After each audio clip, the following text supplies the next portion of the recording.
Bonsoir et bienvenue, merci d'être avec nous et que Dieu accorde à chacun et chacune d'entre nous et à tout le peuple juif une bonne et douce année, Shana Tova Umetuka dans tous les domaines, tout ce que votre cœur désire pour vous et vos familles et que ce soit simplement cette année, 5786, une Shana Tova Umetuka, une très bonne et une très douce année. Je vais vous demander ce soir un peu de patience, un peu plus que d'habitude, parce que notre voyage va être assez long, mais je pense que ça va être une belle révolution intellectuelle et émotionnelle, c'est ce qu'on va essayer de découvrir ensemble. L'étude qui suit, elle est basée sur l'un des textes de l'Admour Hazaken, le Likutei Torah, et on va explorer un mot du psaume 130, qu'on va commencer à réciter à partir de Rosh Hashanah, jusqu'à Yom Kippour inclus, et on va dire « Mima'amakim keraticha Hashem » des profondeurs, je t'ai appelé Hashem. On va essayer de comprendre avec authenticité, avec simplicité, ce que le concept de Teshuvah veut dire. L'Admour Hazaken, l'auteur Rabbi Shimon Zalman de Liadi, le premier rabbi de Chabad, se contente pas de parler d'une Teshuvah telle qu'on a l'habitude d'entendre, concrète, avec un plan d'action, qui est bien entendu indispensable. Il va aller au-delà de cela. Il va aller au-delà du sens de la Teshuvah où on entend des fois que je regrette, je demande pardon, je me confesse et je prends de bonnes résolutions pour le futur. Ça, c'est le cadre halachique de la Teshuvah, qui est encore une fois indispensable. Mais on va aller au-delà de cela. Ici, on va aller chercher le sens le plus pur de la Teshuvah, afin de comprendre qu'est-ce qui se passe et qu'est-ce qui se cache derrière ce concept. Nous sommes en pleine période de la Teshuvah. Comme dans tout dans la vie, on peut aborder chaque sujet qu'on étudie, ou on peut l'étudier à travers ses symptômes, mais on aura une compréhension qui va rester très superficielle, ou on peut aller chercher les fondements du concept. Et pour cela, l'Admour Hazaken commence en disant « Qu'est-ce que Neshamot Israël ? Qu'est-ce que l'âme juive ?» L'Admour Hazaken commence et explique la chose suivante. Qu'est-ce que Neshamot Israël ? Donnons une définition de l'âme juive. Qu'est-ce qu'une âme ? L'Admour Hazaken dit que le monde pense, le monde de la Torah également pense, que l'âme, c'est la vie, c'est la vitalité, c'est la conscience, c'est notre capacité intellectuelle qui existe à l'intérieur de chaque être juif. Alors oui, la Neshama, notre âme, elle apporte vie, vitalité, conscience, toutes les choses qu'on a dit. On veut percevoir le monde à travers la lumière de la Neshama, comprendre, percevoir ce qu'on peut de la lumière de Dieu et de comprendre les éléments constitutifs de notre vie. Mais dit l'Admour Hazaken, ce n'est pas l'entièreté de la définition de la Teshuvah, c'est qu'une partie. La véritable définition de l'âme ne se résume pas à cela. Qu'est-ce qu'une âme, dit l'Admour Hazaken ? Il dit simplement « Chelek Elokam Imal Mamash ». C'est une expression qui apparaît dans le livre de Job, utilisée au tout début du Tanya, qui vient décrire le fragment, l'étincelle de l'émanation divine que nous avons. Chelek Elokam Imal veut dire on a une partie de Dieu à l'intérieur de nous. La dimension de la Neshama, elle est plus haute que l'intellect, qui a été lui-même créé par Akadosh Baruch Hu. On va redéfinir certains points qui peuvent paraître évidents, mais on va essayer de donner une définition. Dieu lui-même n'est pas intellect. L'intellect est une création, une émanation de Dieu. Dieu créa le ciel et la terre, Dieu créa les poissons, les animaux, l'être humain, et Dieu créa aussi également l'intelligence. Dieu a créé la terre, a créé toutes les créatures, les animaux, les poissons, la végétation. Dieu a créé l'être humain et Dieu a créé également l'intellect, l'intelligence. La conscience que nous avons est également une création de Dieu. L'Admour Hazaken vient et nous dit que l'âme possède deux dimensions. Et c'est ce qu'on va explorer ce soir et découvrir. Chez l'être juif, il existe deux dimensions. Il existe dans la Kabbalah la dimension qui s'appelle Yaakov, le prénom, et Israël, le prénom. Le troisième de nos trois patriarches, on a Avraham, Yitzhak et Yaakov, Jacob. Jusqu'à un événement de sa vie, il s'appelait uniquement Yaakov, et à un certain moment, il va être nommé Israël. C'est d'ailleurs, vous le savez, devenu le nom de notre peuple. Et c'est devenu également le nom de notre terre éternelle. Eretz Israël, la terre d'Israël. Yaakov est le père des 12 tribus dont nous sommes tous issus. Qu'est-ce que veut dire Yaakov et Israël ? Qu'est-ce que ces deux dimensions, ces deux noms représentent ? La Kabbalah nous parle de deux notions. La notion de Sovev Kol Almin et Memale Kol Almin. Partez pas tout de suite, je vais l'expliquer. Sovev Kol Almin, le mot Sovev veut dire tourner autour. Kol Almin de tous les mondes. Memale veut dire remplir. Traduit en français par deux émanations de Dieu différentes, l'une qui est transcendante et l'autre qui est immanente. La différence, elle n'est pas seulement une différence de perspective géographique, c'est que c'est pas est-ce que je suis autour de la table ou je suis au milieu de la table. Non, c'est deux aspects qui concernent la lumière de Dieu. Sovev Kol Almin, la première émanation de Dieu, C'est une lumière de Dieu qui donne simplement la vie. Mais elle est d'une intensité où rien ne vient l'altérer. Comme on le dit au début de la prière tous les matins, que Dieu était avant la création du monde et Dieu est toujours le même après la création du monde. Ici, on fait référence à l'émanation de la lumière divine qui s'appelle Sovev Kol Almin. Elle est transcendante. Elle ne fait pas attention à ce qu'elle vient éclairer, à ce qu'elle vient donner vie. Dans la dimension de Mémalé, Mémalé veut dire remplir, l'immanence. Dieu veut créer une montagne, donc la lumière se rétracte afin de donner à la montagne la fonction d'une montagne et l'image, la forme d'une montagne. C'est la différence fondamentale entre eux dans la Kabbalah, entre ces deux manières de voir l'émanation divine. Dans la Kabbalah, on compare par exemple Sovev, je reviens sur Sovev, à un cercle. Un cercle, peu importe le point où vous vous trouvez, là où vous vous trouvez, l'intensité est ininterrompue et égale. Vous pouvez tourner le cercle, vous êtes toujours du même côté du cercle. Vous n'êtes pas à un endroit qui est différent du cercle. Dans un cercle, il n'y a pas de début, il n'y a pas de fin. Donc en fait, lorsqu'on parle de Sovev, on appelle le Sovev, a pour synonyme également Ensof. Ensof Baruch Hu, la lumière sans fin d'Akadosh Baruch Hu. Cette lumière dépasse l'entendement, elle dépasse l'intelligence et elle dépasse bien entendu le temps. Toutes ces notions sont des notions qui ont été créées par Dieu. Dieu lui-même, Yud Ke Vav Ke, le nom de Dieu qui est composé de 4 lettres qu'on appelle le tétragramme en français, veut dire Aya Hove Veye. Dieu était, Dieu est et Dieu sera. Akadosh Baruch Hu dépasse l'espace-temps. Mon cerveau, à moi, mon intelligence, elle est incapable d'appréhender cette dimension-là. Pourquoi ? Parce que l'intelligence humaine, l'esprit humain, aime compartimenter ce qui est constitutif de sa réalité. Notre cerveau aime, il a cette tendance à donner des identités à chaque détail. Ça peut être une saveur, ça peut être un habit, ça peut être une relation, ça peut être un ami. Alors que la lumière de Sovev, elle inclut tout et tout en même temps. Donc en fait, le changement que crée la création, le changement que provoque la création du monde, intervient au niveau de la lumière de Mémalé. Au niveau de la lumière de Sovev, cette lumière transcendante n'est pas altérée par cela. Deux émanations de la lumière de Dieu qui existent. L'une s'appelle Sovev, elle est transcendante, elle est partout de la même intensité. Et il y a ensuite Mémalé. Mémalé vient donner à chaque élément sa forme, sa fonction, son visage. Elle vient créer ici la différence. Ces deux notions de Kabbalah qui vont nous permettre de découvrir ce qu'est la Tchouva. Le Zohar continue, la Kabbalah continue, nous dit il y a deux manières d'observer la réalité du monde. Par exemple, vous prenez un verre, le verre vient ici contenir une certaine quantité d'eau. Donc en fait, l'eau, qui est la lumière, qui est l'énergie que je cherche à avoir chez moi, cette eau est mémalée. Elle remplit le verre. Le verre ne peut contenir que ce qu'il peut contenir. En fait, le verre est le véhicule qui est capable de véhiculer ou de porter, il est le vaisseau qui est capable de véhiculer qu'une partie de l'énergie qui existe. Si vous le mettez dans la Seine, ce verre d'eau, il va lui-même disparaître. Pareil, ce soir, j'essaye de vous parler, j'essaye de communiquer. Si vous ne comprenez rien à ce que je dis, c'est plutôt Sovev que Mémalé. J'essaye de faire en sorte que les idées que je suis en train de transmettre puissent rentrer à l'intérieur de l'intelligence et de la compréhension de chacun. Sinon, on va dire, je suis submergé d'informations. Donc en fait, Mémalé est mesuré par rapport à la taille du contenant. Et chez Dieu, il existe une lumière qui est taillée sur mesure, contractée, condensée pour s'introduire et créer la différence chez chacun.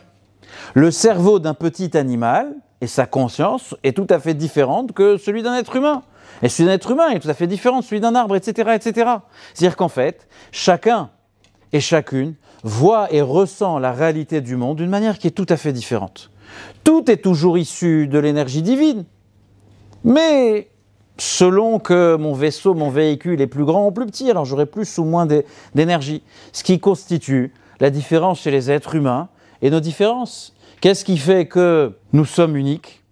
Chacun d'entre nous est unique. C'est parce qu'en fait, la lumière de Mémalé vient et crée cette différence. Avant la création, avant que Dieu crée le monde, il n'y avait que la lumière de Sovev. Régnait, je ne vais pas dire dans quel lieu, parce qu'il n'y avait pas de lieu, il n'y avait pas d'espace géographique. Régnait que la lumière de la transcendance, que l'infini le plus pur. Impossible de le décrire, impossible de le cadrer. Le mot définition lui-même est une création qu'Akadosh Baruch Hu crée au moment où il crée Shamayim Varetz, le ciel et la terre. Le Sovev, cette lumière de Sovev, elle ne voit pas la différence avant la création du monde et après la création du monde. Lorsque Dieu va faire en sorte que la lumière de Mémalé émane de lui, cette lumière immanente, alors il y aura, oui, une différence. Par exemple, vous devez vous adresser à quelqu'un, lui expliquer quelque chose. les paroles que vous prononcez, elles étaient à l'intérieur de vous auparavant. Mais quand elles étaient à l'intérieur de vous, elles n'existaient pas quelque part. Elles existaient, parce qu'elles sont bien sorties de quelque part, mais elles étaient imprenables. On respire, Baruch Hashem, le souffle qui est dans ma bouche, il existe à l'intérieur de moi, il existe à l'intérieur de mon corps. Mais quand il fait partie de mon corps, il fait partie de mon corps. Après, il va venir se rétracter pour devenir un souffle de vie. Le rayon de soleil, avant qu'il sorte de l'astre, du corps du soleil, il faisait partie du soleil. Mais quand il était dans le soleil, par rapport au soleil, il n'existait pas. Donc en fait, il devient un rayon de soleil lorsqu'il descend ici-bas et il devient Mémalé. Donc en fait, Mémalé est une émanation qui donne à une bouteille de coca la forme d'une bouteille de coca et sa fonction. Sovev garde toujours son caractère, infini par contre. Il n'a aucune limite. La différence qu'il y a, on la ressent au moment de la création. Sovev n'est pas altéré, la transcendance n'est pas altérée, elle est toujours là, c'est toujours pareil, la même intensité, comme si il ne s'est rien passé. Et Mémalé connaît maintenant une différence, parce que je perçois maintenant la réalité. Avant la création du monde, la seule et unique réalité qui existait, c'était Dieu. Après la création du monde, je vous rassure, c'est toujours Dieu. Mais Dieu nous laisse croire qu'il peut y avoir d'autres réalités.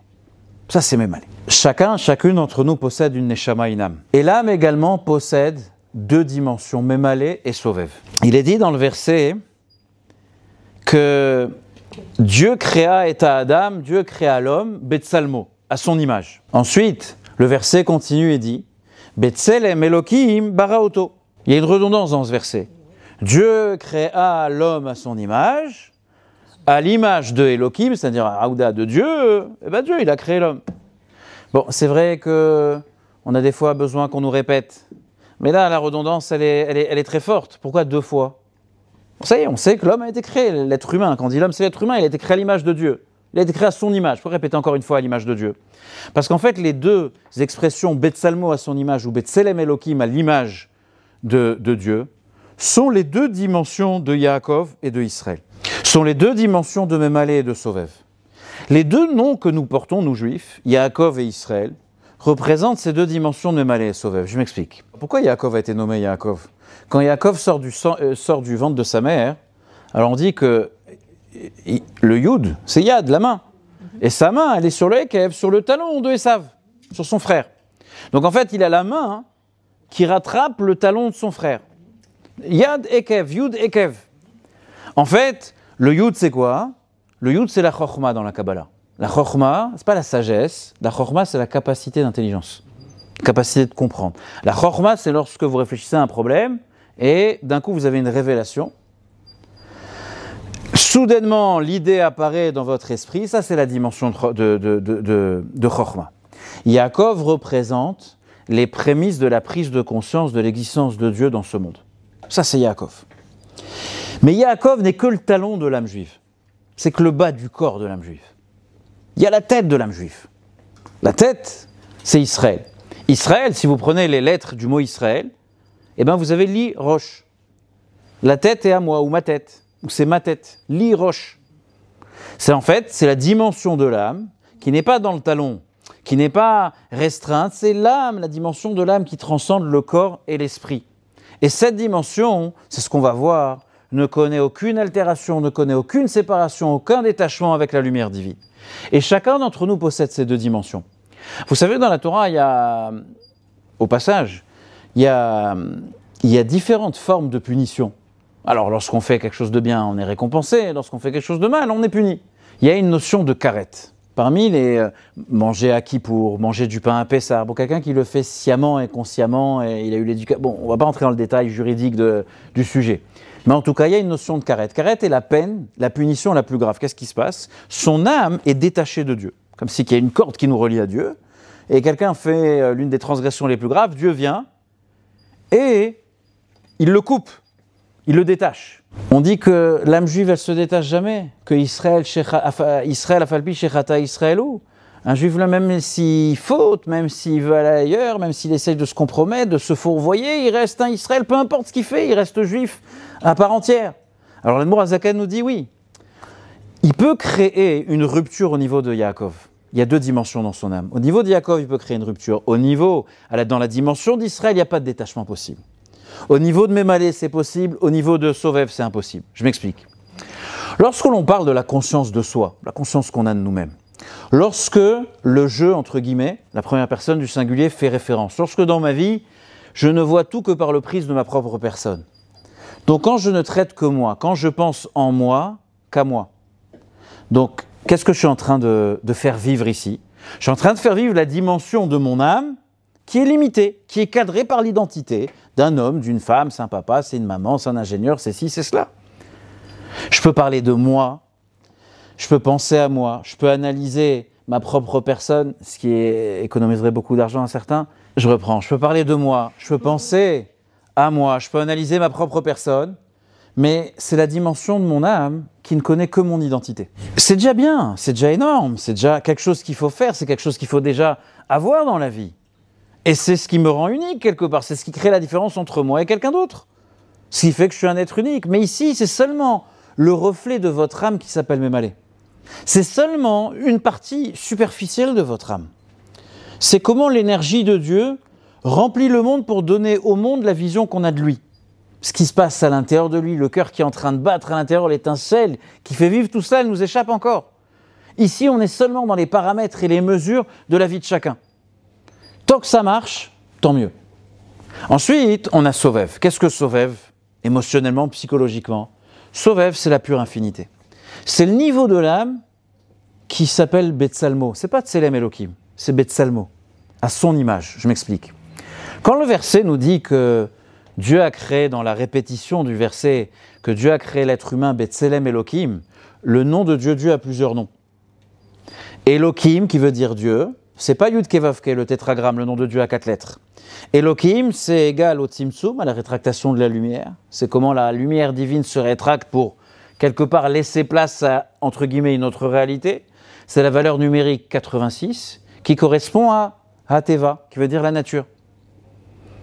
Le mot Teva, qui veut dire nature en hébreu, on le voit dans la Torah, par exemple, dans un passage de la prière que vous connaissez, Azia Shir Moshe, quand on dit que les Égyptiens, Toubéou Beyam Souf, se sont noyés dans la mer. Toubéou, ça vient de Teva. La nature noie l'énergie divine. La nature dissimule, elle cache l'énergie d'Akadosh Baruch Hu. On ne le voit pas. Vous allez à la montagne, vous allez devant un beau paysage, vous allez dans une ville, peu importe. Vous ne voyez pas forcément Dieu devant vous. Akadosh Baruch Hu est caché à l'intérieur. L'émanation de Dieu est cachée à l'intérieur de cette réalité. À l'image, c'est le mot Elohim, c'est Mémalé. Qu'est-ce que vient faire l'immanence Mémalé? Elle vient créer la montagne pour être une montagne. Dieu a désiré que dans ce monde, il y ait des montagnes et des vallées. Qu'est-ce que Elohim cache? Elohim cache l'autre nom de Dieu, Yud Kevavke, le nom de Dieu qui est composé de 4 lettres. Dans nos vies, on peut parler de 2 aspects de notre vie. On peut être à l'image de Dieu, Betselem Elohim. Comment on retrouve Dieu dans notre caractère, dans notre identité unique, dans le moi, dans ce qui définit le je de notre personne, etc. Ou on peut être Betsalmo, juste à l'image de qui? De Yud Kevavke. Mémalé crée la différence et Sovev nous offre l'infini. L'âme, de manière consciente, elle cherche à savoir qui elle est et qui elle n'est pas. Le travail d'une vie, quand on est jeune, on se pose la question de manière assez intense, et quand on avance dans l'âge, on est confronté à des réalités. Et on se demande qui nous sommes, et qui je suis, et qui je ne suis pas. Ça, c'est une dimension de l'âme. Ensuite, il y a une autre dimension de l'âme, il y a le cœur de la Neshama. Le cœur de la Neshama, elle ne se pose pas de question qui elle est, qui elle n'est pas. Elle le sait. Elle est ce qu'il y a de plus pur. Parce qu'elle est unie, elle ne fait qu'une chose avec le Ensof, avec Akadosh Baruch Hu. C'est pour ça que Dieu a décidé que notre âme doit posséder 2 noms. Il y a l'âme qui descend, comme Yaakov, Mémalé, jusqu'au talon. C'est l'âme qui descend jusqu'en bas, qui est la réalité terrestre et physique de notre vie sur cette terre. Et ensuite, il y a Sovev, il y a Israël. La tête, l'origine, la source. Je répète, la punition de Karet qui est la plus grave, elle atteint la plus basse des dimensions de l'âme juive, elle n'atteint pas le reste. Israël ne peut pas être séparé d'Hachem. Pourquoi? Parce que Sovev, le Ensof, la lumière sans fin de Dieu, elle garde le caractère du divin lui-même. Vous ne pouvez pas vous attaquer à Dieu. On ne peut pas séparer Dieu, on ne peut pas compartimenter Dieu. On ne peut pas créer 2 parties chez Dieu. Sinon on passe au trottoir d'en face, c'est en 3 parties là-bas. Je peux me séparer d'une chose qui n'est pas moi. Ce qui n'est pas moi, je peux m'en séparer. Mais mon essence, je peux pas me séparer de mon essence. Le pur infini, c'est quelque chose dont on ne peut pas se séparer. Quand on dit quelqu'un fait une avéra, une transgression qui est gravissime, il a attaqué une dimension de son âme. Mais le cœur de son âme reste entier. Avec Yaakov, on expérimente la vie.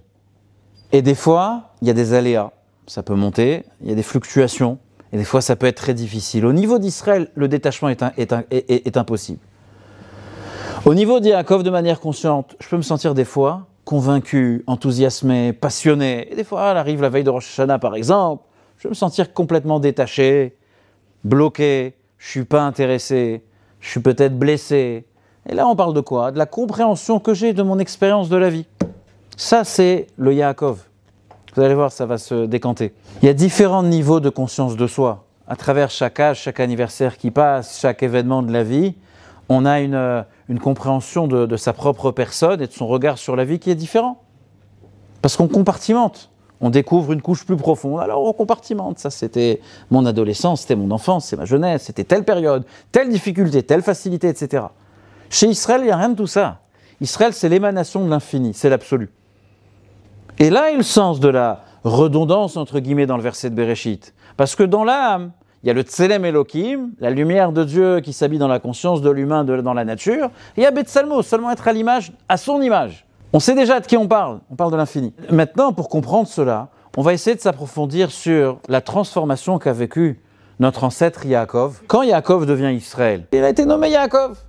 Des années plus tard, après un travail de longue durée, après un combat acharné, après qu'Yaakov ait retiré de sa propre personnalité des couches et des couches, qu'est-ce qu'il est en train de se passer?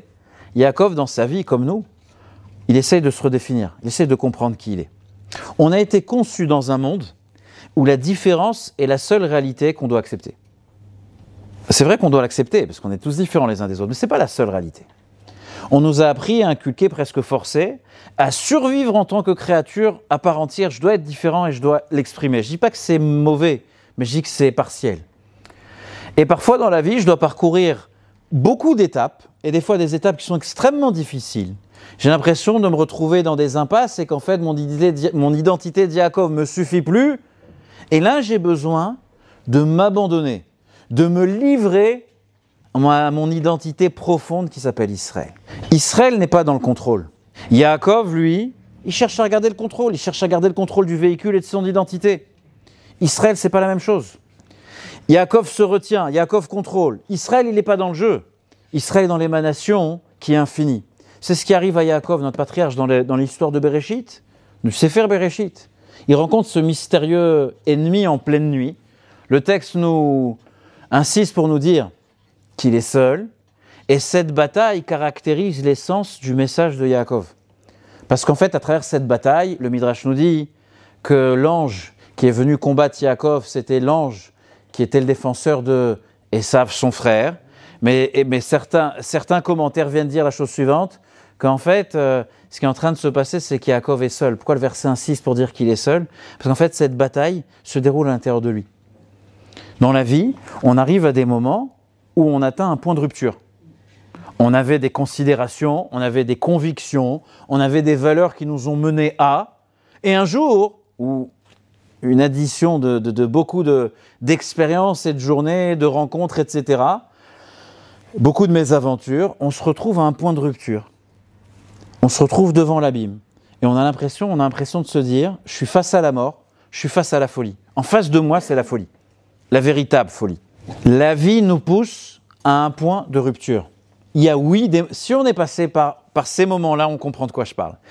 Si vous n'y êtes pas encore passé, passez directement à Israël, comme ça au moins vous sautez cette étape-là. Mais si ça arrive, ce n'est pas la fin du monde. Pourquoi? Parce que quand on arrive devant l'abîme, il y a la falaise devant moi. On se demande comment je vais faire en sorte de tenir debout. La Torah, elle vient, elle dit très simple. Lâchez prise pour vous redécouvrir. Tant que je tente de protéger mon image, protéger mon Yaakov, protéger mon vaisseau, mon véhicule, l'image que je me suis fait lorsque j'étais enfant, adolescent, sous la choupa ou après la choupa, ou peu importe, de mon couple, de ma famille, de ma profession, etc., et que cette image ne correspond plus à ma réalité, parce que c'est trop difficile, parce que tout m'indique le contraire. Alors j'ai l'impression que, ou je me métamorphose, ou je meurs. C'est très intense comme moment de vie. C'est très, très, très intense. En fait, il y a un moment où je me décide, où je m'investis dans cette voie, où je meurs, où je fais en sorte que ce sujet meurt à l'intérieur de moi. Ce moment dans la vie s'appelle en français un cadeau. Dieu nous offre un cadeau. L'ange mystérieux qui attaque Yaakov en pleine nuit, pour certains commentaires, je le disais, c'est une bataille où Yaakov se retrouve, il est tout seul en fait. La bataille, elle est à l'intérieur de lui. Et cette bataille, c'est comment Yaakov va se révolutionner pour se métamorphoser et pour donner naissance à Israël. D'ailleurs, à la fin de la nuit, toute la nuit, il se bat, Yaakov. Il y a quelque chose qui le dérange. Quand il gagne la bataille, il ne lâche pas l'ennemi. Imaginez-vous, quelqu'un vous agresse dans la rue. Chose c'est impossible à Paris, ça n'existe pas. Mais quelqu'un vous agresse dans la rue, et à la fin de la bagarre, vous l'attrapez et vous lui dites « S'il te plaît, bénis-moi ». Alors l'ange dit à Jacob, il dit à Yaakov « Quel est ton nom ?» Il dit « Yaakov ». Lui non, dorénavant ton nom sera Israël. C'est intéressant, je vous demande une bénédiction. Comment tu t'appelles? Moi je m'appelle Asher, non, tu sais quoi, tu vas t'appeler autrement maintenant. Qu'est-ce qu'il est en train de lui dire? Il est en train de lui dire la chose suivante. Il est resté toujours Yaakov. Yaakov est resté Yaakov. Mais il a découvert un nouvel aspect de sa dimension. Il a découvert un nouvel aspect. Il a découvert le cœur de son essence. Le mot Israël veut dire dans le passouk qui saritaim Elokim vanashim vatuchal. Tu as pu jouer, tu as pu combattre entre guillemets des anges et des hommes et tu les as gagnés. En fait, Yaakov est sorti du Tselem Elokim, il est sorti de la conscience, de la prise de conscience qui est issue de la réalité physique, et il est passé dans une métamorphose où il est en train de comprendre qu'est-ce que l'être juif. Hier, lorsque je préparais le cours, je me suis dit que cette prise de conscience, de manière tout à fait malheureuse et triste, mais je pense que cette prise de conscience, on s'est dit qu'il fallait être un peu moins Yaakov à partir du 7 octobre, être un peu moins dans la compartimentation et être plus dans le Israël. Cette union, cette fusion qui fait que on est un seul et même corps, une seule et même âme, et on est devenu Israël dans le monde entier. Bon, on l'a appris à nos dépens, on l'a appris de manière tragique, mais quelque part c'est une métamorphose, heureusement qu'on retient la leçon. Et cette chose-là, elle se traduit dans l'histoire de chacun. Pourquoi? Parce que la Torah nous demande la chose suivante, arrêtez de raconter des histoires. Vous êtes l'histoire. Il y a des gens qui peuvent vous asseoir avec eux, ils vous racontent des histoires, ils n'ont jamais connu aucun des personnages de l'histoire, ils peuvent vous raconter toute la journée des choses, et ils sont complètement étrangers à tout ce qu'ils sont en train de... Leur vie, ils sont les spectateurs d'une scène dans laquelle ils ne sont pas acteurs. La Torah nous dit, c'est pas ça la vie. La Torah, elle nous demande la veille de Rosh Hashanah, qui serions-nous sans nos peines, sans nos souffrances, sans nos peurs, sans les difficultés qu'on a eu. Bien évidemment, je ne suis pas en train de dire qu'il ne faut pas se débarrasser de nos soucis, c'est ce qu'on va demander à Rosh Hashanah, c'est ce qu'on demande déjà. Bien évidemment qu'on va le demander. Mais de quelle manière? Si je n'étais pas passé par ces difficultés, qui je serais aujourd'hui? J'aurais un état de conscience tout à fait différent. J'aurais été modelé, façonné, moulé d'une autre manière. Ce qui est d'agréable, l'arôme de la vie, je n'aurais pas rencontré les personnes que j'aurais dû rencontrer, je n'aurais pas eu les enfants que j'aurais dû avoir. J'aurais été une autre personne et j'aurais été une personne malheureuse, parce que je n'aurais pas été moi-même. En fait, la Torah demande qu'il y a un moment où il faut quitter le non précédent pour accéder au véritable moi. Ça, c'est le sujet de Rosh Hashanah, c'est le sujet de la Tchouva, c'est le sujet de Yom Kippour. En d'autres mots, l'instinct le plus profond, le catalyseur le plus puissant qui existe chez l'être humain, c'est quoi? C'est la relation. Si on devait résumer la vie sur Terre à un mot, c'est relation, attachement. Personne ne supporte, ni humains, ni animaux, ni autres, être seul. C'est insupportable. Dieu crée le monde, tout est Tov. Vous connaissez ce mot Tov? Tov, ça c'est bien, c'est bien, c'est bien, c'est bien. Il crée l'homme, Adam Arishon, Tov Meod. C'est super bien, c'est très bien. Après, quand il réalise que l'homme est le seul être vivant à être seul, Dieu dit Lo Tov. Pas bon. Le Lo Tov est la contradiction du Tov. Le Lo Tov, c'est le mal. L'être humain ne supporte pas la solitude. Le désir de Dieu dans la création du monde, c'est de s'attacher à nous. Pareil, Dieu ne désire pas rester seul. Dieu désire avoir une maison ici-bas. Le mot attachement, le mot relation est l'ADN qui est dans la réalité de l'être humain. C'est pourquoi les relations sont quelque chose qui est si important. C'est quelque chose qui est si important. Lorsqu'il y a une blessure dans une relation, peu importe laquelle, parent, enfant, enfant-parent, conjoint, associé, commune, peu importe, la nature de la relation, c'est la blessure, elle est très très importante. Pourquoi? Parce que pour nous, c'est l'ADN, c'est le cœur de chaque chose. Et lorsque le mot relation est mal entretenu et mal utilisé, par exemple par nous parents, alors les premiers qui vont en souffrir sont nos enfants. Pourquoi on apprend à un enfant que des relations saines, c'est quelque chose qui est indispensable et c'est si important? Parce que c'est le cœur de l'existence. Il n'y a rien de plus important. Il faut être capable de vivre des relations qui sont saines et épanouies. Mais comment je suis capable de vivre des relations saines et épanouies lorsque moi-même j'apprends à vivre avec moi-même? Je ne peux pas éduquer l'autre qui peut être mon enfant si je ne m'éduque pas moi-même.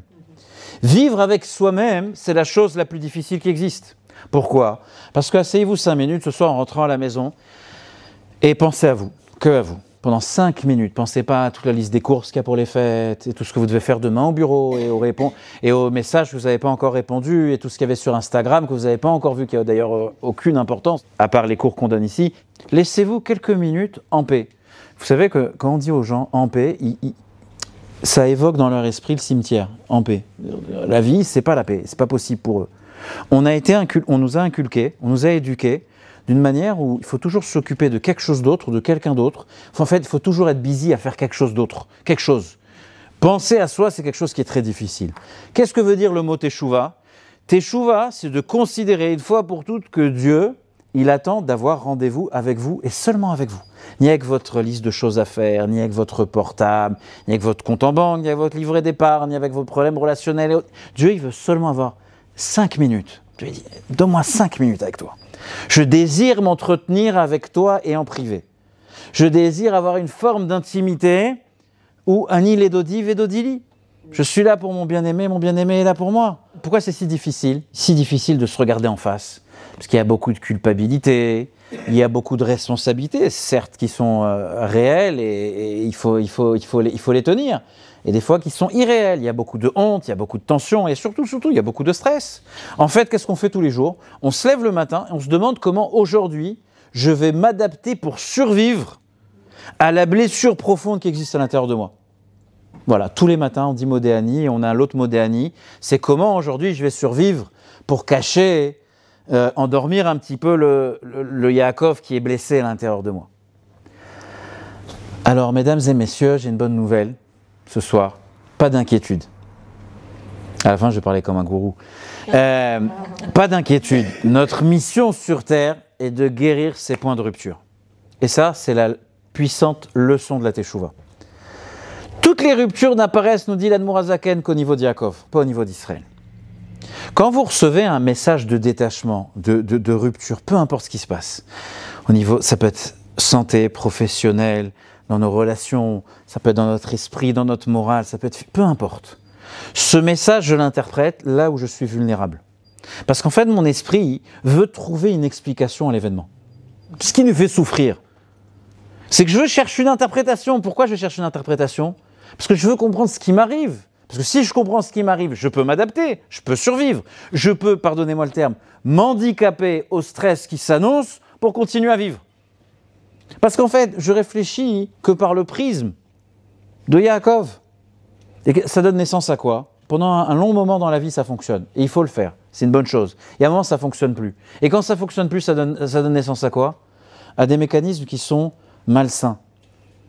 À des réflexes qui sont déséquilibrés, à de mauvais comportements. Parce qu'en fait, quand on est confronté à cela, on commence par quoi? On commence par ce qui s'appelle des mécanismes de défense. Ce qui est bien d'avoir des mécanismes de défense. Lorsqu'il y a de l'adversité, lorsqu'il y a une difficulté, lorsqu'il y a une rupture, lorsqu'il y a un moment qui est difficile, douloureux, on ne fait appel qu'à ces mécanismes de défense. Lorsqu'on s'appuie dans la vie que sur ce mécanisme de défense, qu'est-ce qui se passe? Eh bien, on devient tous pareils. On devient agressif.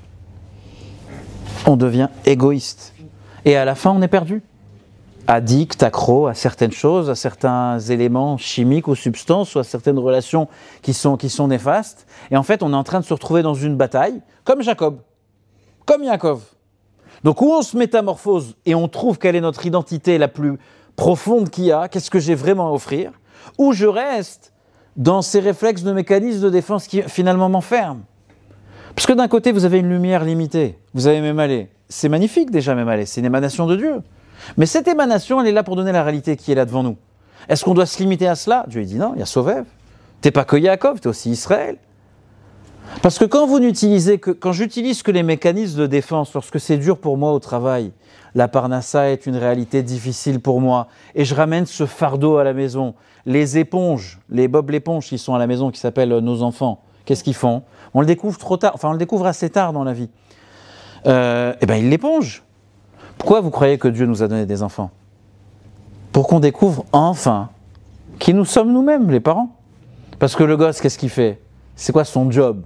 Le seul devoir qu'il réussit avec brio, c'est de ressortir toutes les insécurités et les peurs de ses parents.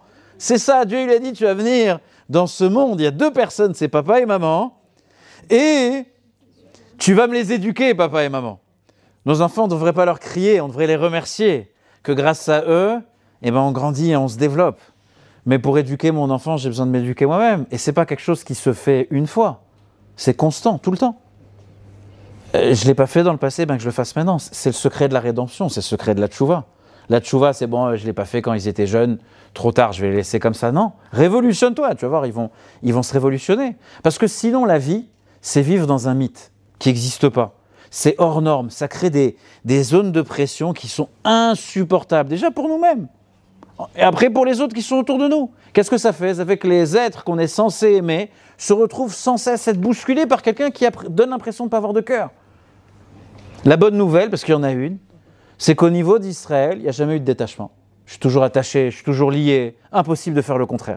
J'ai appris dernièrement, dans un texte de Torah, quelque chose d'exceptionnel. On se demande tous, on prie dans le Sidour, dans le Marzor, on prie. On se demande, mais qu'est-ce qui se passe de toutes ces prières? Qu'est-ce qui se passe de toutes ces prières? Toutes les prières sont entendues. Dieu les entend. Après, Dieu choisit ce qu'il va en faire, etc. Mais j'ai découvert quelque chose d'exceptionnel.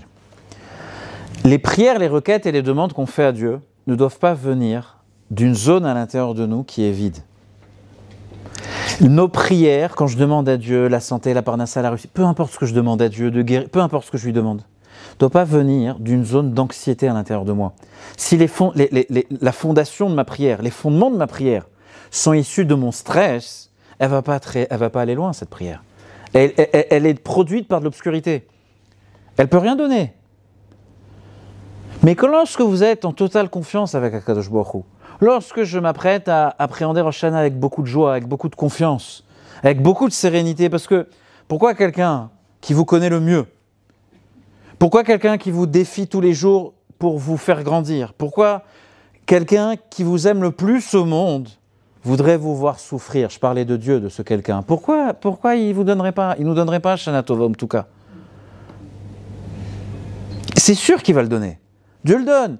Mais si je vis mon judaïsme à Teshuvah, les jours de fête à partir d'un point de pression ou d'un point de dépression, il n'y a rien, ça donne rien. Cette prise de conscience pour moi, c'est le début du voyage.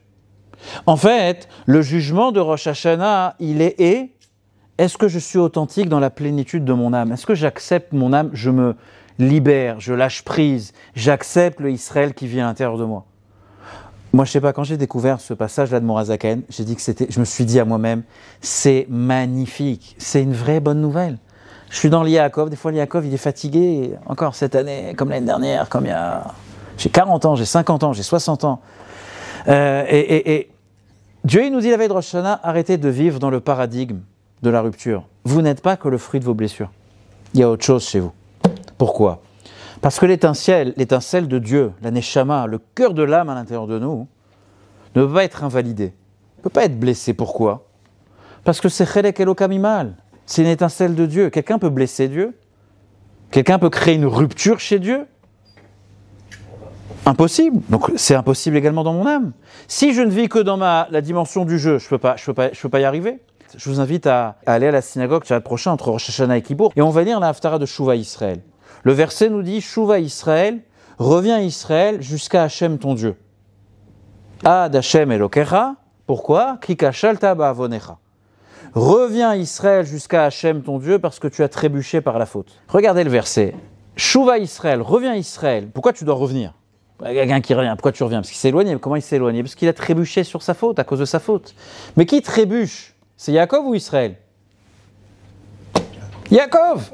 Donc pourquoi le verset dit Shuvah Israël ? Le verset devrait dire Shuvah Yaakov. Parce que regardez, Le verset nous dit qu'Achalta ba'avonecha, tu as trébuché par tes fautes. Trébucher, c'est notre pied qui bute sur une pierre. Quand on tombe, on rate le trottoir, on glisse dans la rue, c'est pas la tête qui a cogné ce qu'il y avait par terre. C'est le pied qui a... Le pied, c'est le talon. Le pied, c'est Yaakov. La dimension de mon âme, telle qu'elle est investie au plus bas de la réalité terrestre, eh bien des fois, elle trébuche. Qu'est-ce qui se passe quand on trébuche?